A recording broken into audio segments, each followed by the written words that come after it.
chacun comprendra que pour gagner cette bataille décisive, nous avons besoin de finesse dans l'analyse, nous avons besoin d'intelligence, nous avons besoin d'espoir, de beauté, de force, de détermination, et d'agir ensemble, en effet. C'est pour ça que j'ai pensé à offrir la parole à Khaled Slougi, qui est un économiste algérien, installé en France depuis 25 ans, qui agit dans son milieu de travail, donc à Marseille, auprès des familles qui sont, dont les enfants ont été, dont certains enfants ont basculé dans le camp du djihad. Il m'a invité l'année dernière à une rencontre avec ces familles. Et je dois dire que ça a été une rencontre extrêmement riche. J'ai pu discuter, échanger avec Véronique Roy, qui, elle aussi, agit admirablement pour que d'autres enfants ne basculent plus dans le djihad, pour que d'autres familles ne soient plus détruites. Donc Khaled, je t'invite à dire quelques mots et venir partager ton action et tes réflexions avec nous. J'ai oublié mon texte.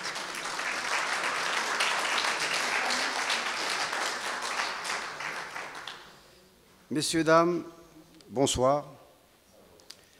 Chers amis,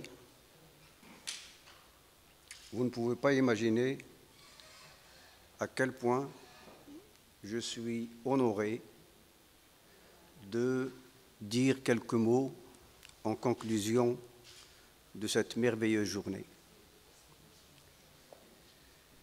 Bien sûr, je vais parler de mon association et du travail que je fais, comme l'a bien expliqué Djamila. Mais avant ça, étant donné tout ce qui a été dit sur la laïcité et sur l'universalité, sans vouloir reprendre des choses qui pourraient constituer des redites, je vais juste commencer par une phrase que je prononce toujours quand j'assiste à un débat sur la laïcité. C'est ma façon à moi de poser le cadre. C'est une paraphrase d'un grand auteur français. Je vous laisserai deviner. On ne badine pas avec la laïcité.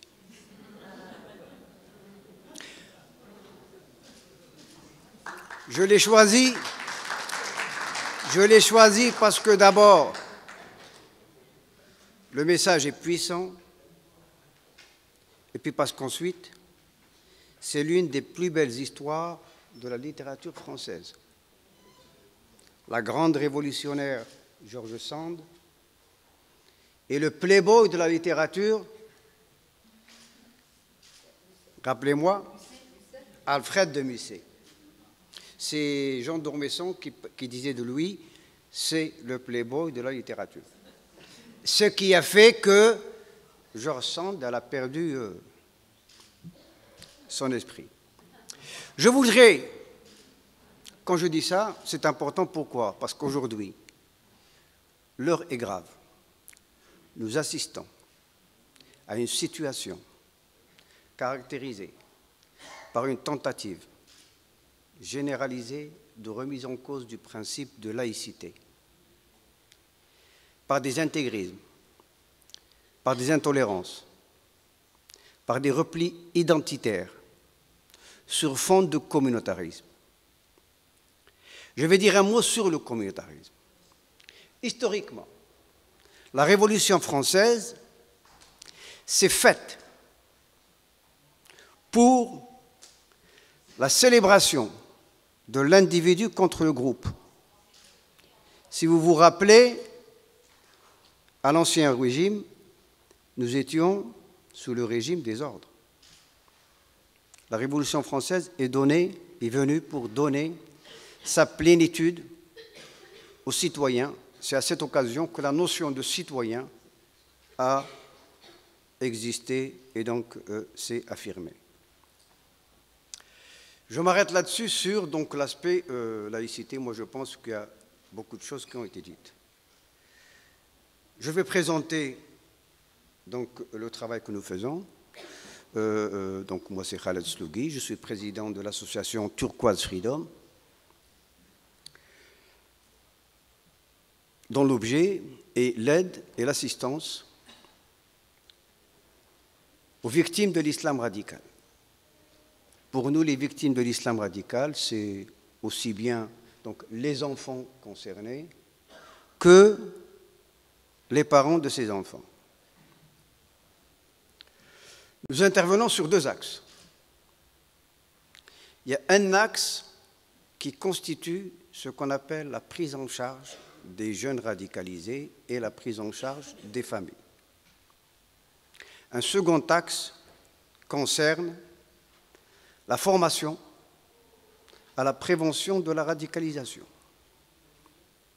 Cette formation à la prévention de la radicalisation est fondamentalement tournée vers ce que j'appelle une éducation à la laïcité, c'est-à-dire la mise en œuvre pratique d'une pédagogie de la laïcité qui fait la part des choses entre ce qu'elle est et ce qu'elle n'est pas. Parce que souvent, il y a un gros problème de confusion sur ce terme. Et puis, dans la pratique, qu'on le veuille ou non, tous les cas de radicalisation que nous avons eus, et au-delà de notre expérience, qui ont été révélés par les médias, ce sont des cas qui renvoient peu ou prou à des tentatives de remise en cause de la laïcité. Habituellement, j'aborde la question de la laïcité en partant des tentatives de sa remise en cause. Quelles sont les tentatives de la remise en cause de la laïcité? Il y en a trois fondamentalement. Une confusion sur la question de la séparation de la sphère publique et de la sphère privée. Deuxièmement, une confusion sur le principe de neutralité.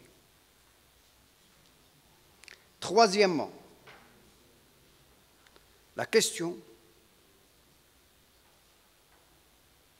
du différentialisme culturel dans un régime de laïcité. C'est peut-être la question la plus importante. La laïcité n'a jamais empêché les particularismes culturels de s'exprimer. Au contraire, elle crée les conditions pour que ces particularismes s'expriment. Encore faut-il qu'ils se fassent dans le cadre des lois établies. Concernant le travail que nous faisons, et je ne vais pas tarder à m'arrêter, notre intervention se résume à trois infinitifs. Premier infinitif, semer le doute. Semer le doute. Dans mes conférences, je dis même que c'est mon credo. Semer le doute, qu'est-ce que ça veut dire? Ça veut dire déconstruire le discours islamiste auprès des jeunes, dont l'intelligence a été mise en jachère, auprès des jeunes qui sont sous tutelle, auprès des jeunes qui connaissent une vraie éclipse de la raison.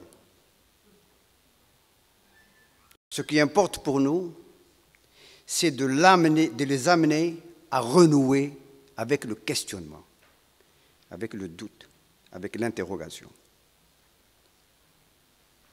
Pourquoi? Parce que c'est des gens qui tout simplement ont perdu leur libre arbitre.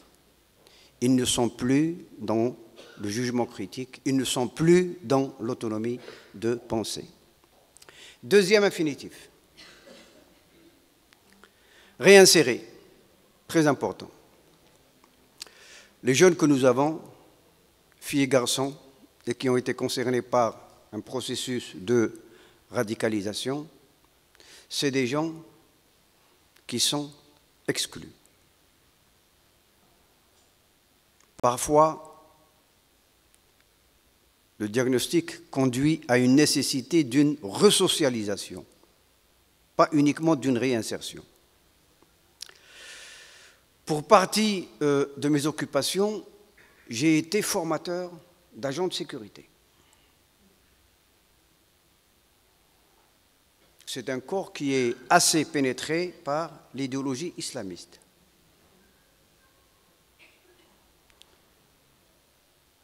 Les gens y passent leur CQP, leur diplôme, et puis après, en baladant comme ça, au hasard, je retrouve celui-là au Monoprix, l'autre chez Galeries Lafayette, etc. Ils ont retrouvé du travail. Alors qu'avant, ils étaient vraiment mûrs pour une radicalisation extrême. Quand je les retrouve, ils ont changé fondamentalement. Costume, cravate, rasé, etc. Bon, il reste la petite tache qu'on ne peut pas enlever. Et oui, la petite tache, celui qui l'a faite, c'est foutu. Il y a même des gens pour lesquels c'est devenu un cratère. Hein. Parce que la petite tache, elle n'est pas naturelle. Il faut le savoir, ça a été fait. Si vous voulez, demain je viens et j'aurai ma petite tache. Alors les jeunes, donc, je discute avec eux, je leur dis, et où est-ce que vous en êtes sur le plan de la religion? Ah, alhamdoulilah, maintenant c'est bon, ça va. Merci bon Dieu. Le type, il a acheté une petite voiture, il s'est marié, il a ramené une femme du bled, il travaille, il est réinséré. Et on s'entend bien. Moi là, je parle de choses que je vis.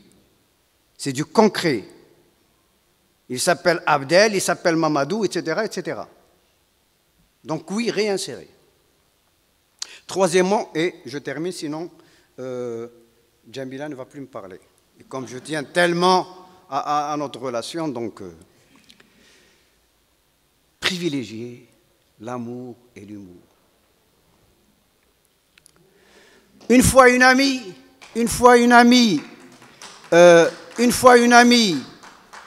sur Facebook, elle a vu ça, elle a mis 4 ou 5 points d'interrogation. Qu'est-ce qu'il a à voir, l'amour, qu'est-ce qu'il a à voir l'humour avec la question, la problématique de la radicalisation? Ça, c'est quelque chose qui s'adresse fondamentalement aux parents. Hein. Pourquoi? Parce que, d'abord l'amour. Hein. L'amour parce que, à un certain stade de radicalisation, la seule barrière qui peut sauver le gosse, c'est l'amour des parents. Quand bien même les parents, que personnellement j'ai connus, quand bien même les parents peuvent avoir envie de rompre avec leur enfant. Non. Parce que la stratégie des recruteurs, elle se fait en 3 phases.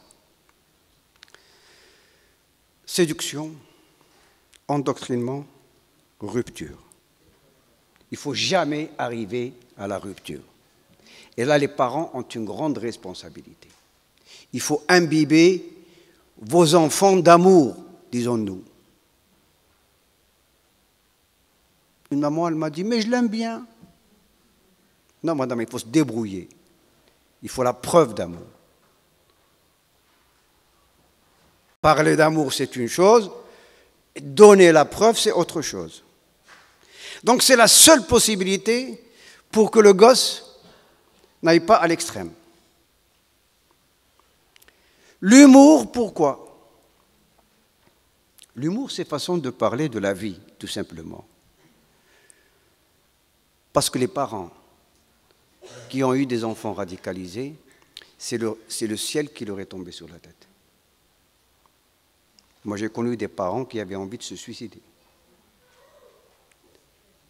C'est l'enfer. C'est indescriptible. Il y a des gens qui ont renoncé à la vie. Sans compter que ce n'est pas de leur fait uniquement. Parce que l'environnement dans lequel nous vivons est impitoyable. Surtout vis-à-vis de ces gens-là.